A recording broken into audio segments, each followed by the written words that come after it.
Everyone's heard of The Simpsons, the longest-running animated show in history. But there's one episode you were never supposed to see, an episode that was erased, buried, and almost forgotten. The internet calls it Dead Bart. The story goes that Matt Groening himself wrote an episode so disturbing it was never meant to air. The episode was simply titled Dead Bart. According to those who claim to have seen it, the episode was created in the early 90s, during the first season.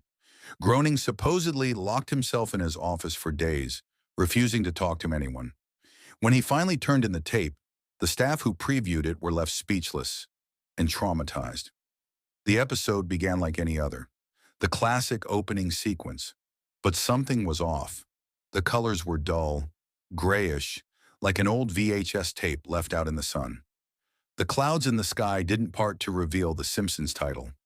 Instead, the sky stayed gray, and the music slowed down until it sounded wrong. The scene cut to the living room. The family was sitting in silence. No couch gag, no laughter, just stillness.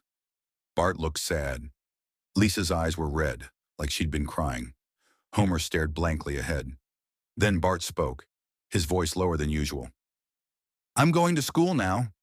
He walked out the door, and the screen cut to static. The next shot was Bart on a plane, alone. No music, just the sound of the engines. A shot of clouds outside the window lingered for too long. Then, the plane started to shake. A flash of light, a scream, and then nothing.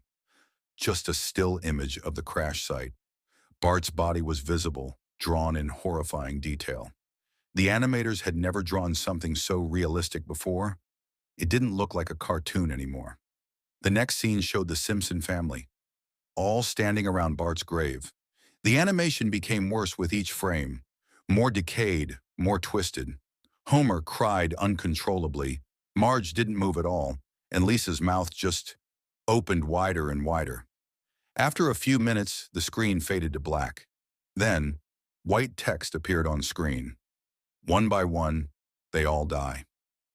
Years later, a fan claimed to have found the episode on an old hard drive from a Fox Animation Studio auction. The file name was DEAD_BART.AVI. They said when they tried to play it, the episode would skip and glitch, showing random flashes of real-life photos. Plane wreckage, missing children, death certificates with Matt Groening listed as witness. When they tried to delete it, the file kept reappearing. The metadata contained one phrase repeated over and over, "Bart is the first to fall." It said that Groening refuses to talk about it to this day. In interviews, if anyone mentions Dead Bart, he walks off set. Maybe it was just a hoax, or maybe it was a way to cope with something darker. Whether or not the episode truly exists, one thing's for sure. Some tapes were never meant to be found. And if you ever see a VHS with the words Dead Bart written in red marker, don't watch it. If you enjoyed this story, subscribe for more lost media nightmares. And remember, not every cartoon was meant for kids.